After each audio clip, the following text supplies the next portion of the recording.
You're listening to episode 36 of Burning Brightly, The Gift of Choice. This is Burning Brightly, a podcast for Christian moms who are feeling called to build a business and share their light with the world. I'm Bonnie Wiscombe, a life coach, mom, and entrepreneur, and I'm honored to be your guide as you face this business building adventure full of highs, lows, and everything in between.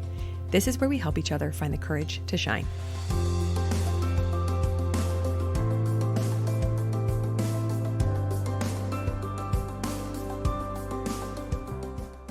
In today's episode, we are going to be talking about one of, if not the greatest gift that we are given as human beings, and that is the gift of being able to choose.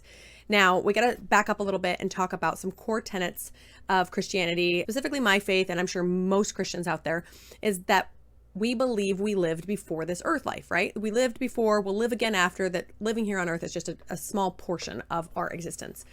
And the main thing to understand about the life that came before this life was that there was a great conflict in it. God wanted us to have the chance to get bodies, to learn how to choose right from wrong, how to make mistakes, and to see whether or not we would choose him in the long run. Now, Satan, the enemy of all of us, didn't want this. He wanted to remove our power to choose and to force us all to be good and return to God. Now, on the surface level, that might sound great. Some of us parents are like, yeah, what's wrong with that? Let's just force our kids to be good. Then we don't have to suffer. Nobody has to suffer. It's all going to be great. But of course, that's not how it really pans out. In order for us to find the greatest joy, there has to be a right and a wrong. There has to be that dichotomy, good and bad, light and dark. We talked about this in a previous episode. Now, obviously, in this pre-earth battle, God won, because he always will.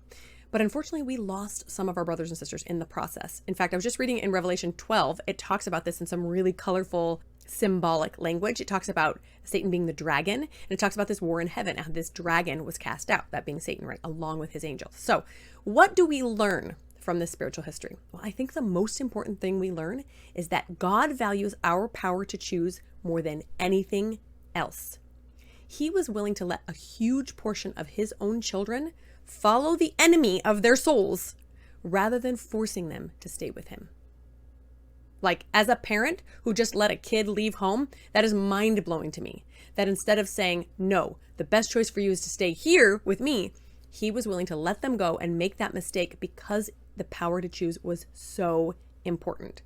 And we're talking about the God of the universe here. He has the power over anything and everything. He can make or unmake anything he wants to. He absolutely had the power to force them, but he didn't. Isn't that fascinating? He will never mess with our agency or that power to choose. Why?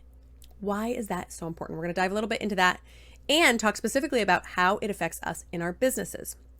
So what does this power to choose mean for us in our day-to-day lives?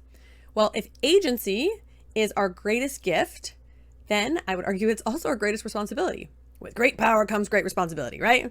Superman knew it. We have to know it too.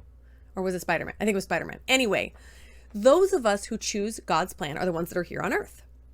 And it's important to realize that Satan continues to fight mercilessly against us to make us relinquish that power. Because as long as we have the power to choose, we can choose God over him. And we can choose joy. We can choose peace. We can choose love. We can choose all these good things that God has taught us to choose. But we have to hold on to that power because we also have the power to relinquish that power to choose. What does that look like? Well, it looks like a victimhood mentality. Have you ever met somebody who's like, woe is me, everything bad happens to me, there's nothing I can do about it? That is a form of relinquishing your power to choose. Damaging or harming, abusing another person can actually harm their power to choose, right? If someone undergoes trauma, it becomes more difficult to make conscious life choices because they're dealing with this damaged nervous system. Addictions, huge one. When you are addicted to something, your power to choose is lessened. If you don't believe me, eat a whole bunch of sugar and then tell yourself you're going to go off sugar for a month. It's extremely difficult because your addiction has programmed your body and brain to crave and desire this thing, even though you know it's not good for you. Same with any sort of addictive substance and addictive behaviors. Scrolling Instagram, pornography, oversleeping, over Netflixing. Anything you derive a lot of pleasure from can become an addictive behavior that then makes it harder to step away from. So it can be very easy for us to kind of let go of this responsibility of choosing and just kind of flow along with the tide of life. We never plant our feet in the river and stand up and say, wait, stop. I want to choose differently. than how my life is going or how everybody has expected me to choose. Now think about middle school for a minute. Middle school is an excellent, albeit tragic, example of the peer pressure that we've all experienced in our youth. It was so easy to just go along with making fun of the nerdy kid because all the cool kids were doing it. Or giving the teacher a hard time, the substitute a hard time. It was so easy in the 7th grade to cuss like a sailor, because who didn't cuss like a sailor in the 7th grade? Later on, maybe we made different choices, but it was so easy to just do what everyone else was doing because we hadn't yet formed this full picture of ourselves and really learned who we wanted to be and how we wanted to stand up in life. And we probably didn't have a lot of courage yet. So we don't want to be the middle school versions of ourselves. We want to be willing to stand up and say, this is the choice I want, and go boldly in that direction.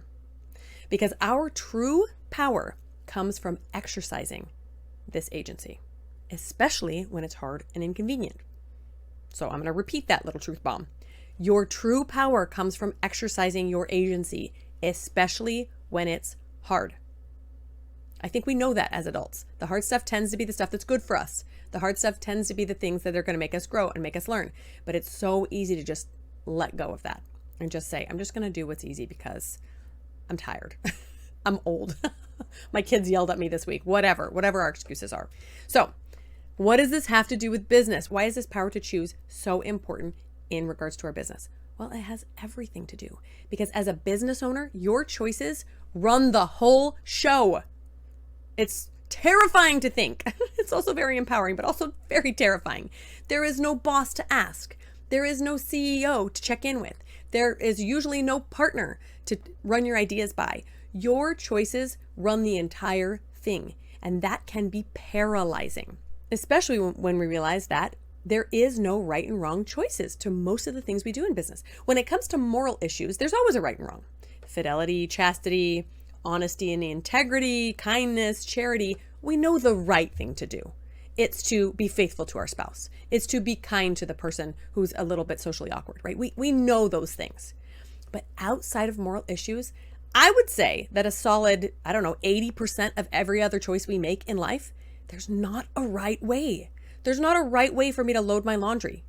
Well, I might say there is, and my kids do it wrong, but that's beside the point. There's not a right way to run your Facebook ads. There's not a right way to choose the niche you want to target. There's not a right way to run a webinar. There just isn't. There's 1,000 different ways, and we still have to choose. And it becomes incredibly difficult when there is no right way because, well, for crying out loud, I don't know what I want to choose. I just want to be successful. It's incredibly difficult to make a choice when you know that there are multiple quote unquote right ways to do it. We still have to make that choice. Now, in the grand scheme of things, moral choices really are quite simple. If you know what God's commandments are, you know you want to follow them, then it's fairly simple to choose to do so. I'm not going to say it's easy. Of course it's not easy. This life is hard. It's a test. But it is simple to make that choice and then to work towards that. But choosing your business niche or choosing a yearly goal for yourself or choosing to put yourself out there on social media and make a reel that makes you feel uncomfortable, that stuff is hard because most of the time that choice is not right or wrong. It all depends on where you want to go. Like the Cheshire Cat says, what's the right direction? Well, it depends on where you want to end up. So first we have to make a few decisions about where we want our business to end up, roughly, because we don't know how it's going to pan out, and then make choices in that general direction. This is why it's so important to understand this concept within your business. If your future self showed up today and said, hey, guess what, honey? There's no right path. Actually, I don't think my future self would call me honey. That's really condescending. She would say, girlfriend. There is no right path for you. There is no correct market to corner. There is no perfect Instagram post. There is no ideal coaching package. But there is a choice that you have to make for all of these, and you cannot stall forever. You have to choose. And it can be paralyzing. We overthink all these decisions. Well, what should I do? Let me ask this expert. Let me see what she's doing. Let me ask my husband. Let me ask my neighbor. Let me ask this entrepreneur. Let me just watch everybody. Let me just do more research. And that gets us nowhere. The watching and the waiting for somebody to tell us the right way to do it is the slowest path to success. It will never pan out that way. We have to just make a choice. In business, it's really easy to put these choices off. Sometimes we'll show up in our business, and when we don't have a boss, we just kind of pretend to work. We do a lot of busy stuff, uploading some podcasts or some social media posts. We'll watch a lot of webinars and trainings. We'll read a lot of books. We'll chat with other entrepreneurs, maybe join a mastermind. But if we're never making the hard decisions and then taking action on those decisions, in 5 years, your business will be exactly where it is today. Because you'll just have done all this busy work that never actually made a choice to point you in one direction or another. So if this feels familiar to you and you're like, yes, help me make a choice, there's 3 simple steps. Are you ready for them? Number 1, accept that there is no right way to build your business. There is no right way.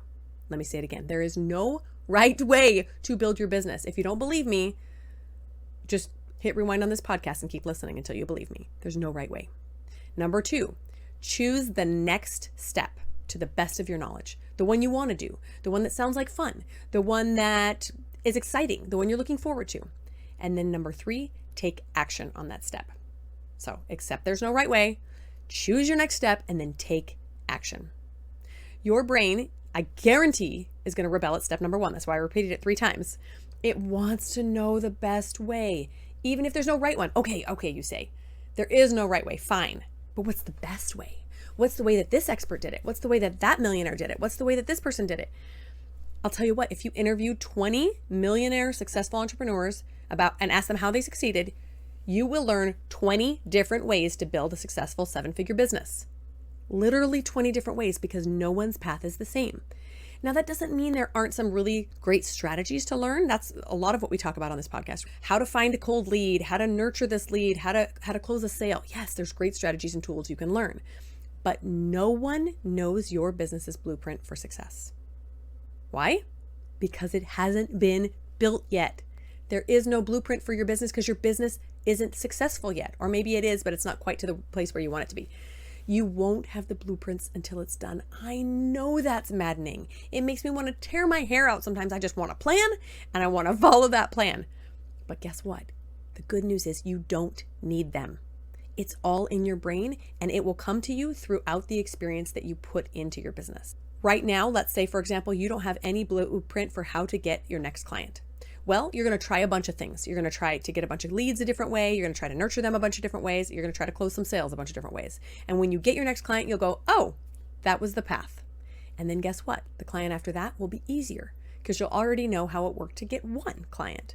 And then the 3rd and the 4th and the 10th client will be even easier because you're going to start to create some pathways that seem to work for you. They work for your personality. They work for the hours you're willing to put into your business, and you'll experience more flow in your business as you put the time and effort in and you see some successes. But sitting around and waiting for that plan to manifest will simply ensure that in 5 years, you're exactly where you are today. And we do not want that for ourselves. So again, number 1, accept there is no right way. There's not even a best way. There's just your way. Learn as much as you can from the experts and then just go. Number 2, choose a way, choose the next step. And number 3, take action on that step. I have a whole other podcast coming up about this topic of there not being a best way or a right way, about how the experts cannot tell you how to build your business because they haven't built your business, and you guys are going to love it. But this is a great place to start. Accept there's no right way. Choose a step anyway, and then take action. You guys have a wonderful Christmas this weekend. I love you so much. Thank you so much for listening. Please leave a review if you haven't. I so appreciate every listen, and I will talk to you again next week. Bye-bye. Are you ready to get started on your dream business? Join Finding Your Side Hustle, my digital course that will guide you through discovering what it is you love and how to turn it into a family-friendly business. Are you ready for one-on-one support as a mom or entrepreneur? Schedule a free coaching call with me to work on the goals you have for your life, including business success, weight loss, or better relationships. I can't wait to help you make progress on your dreams.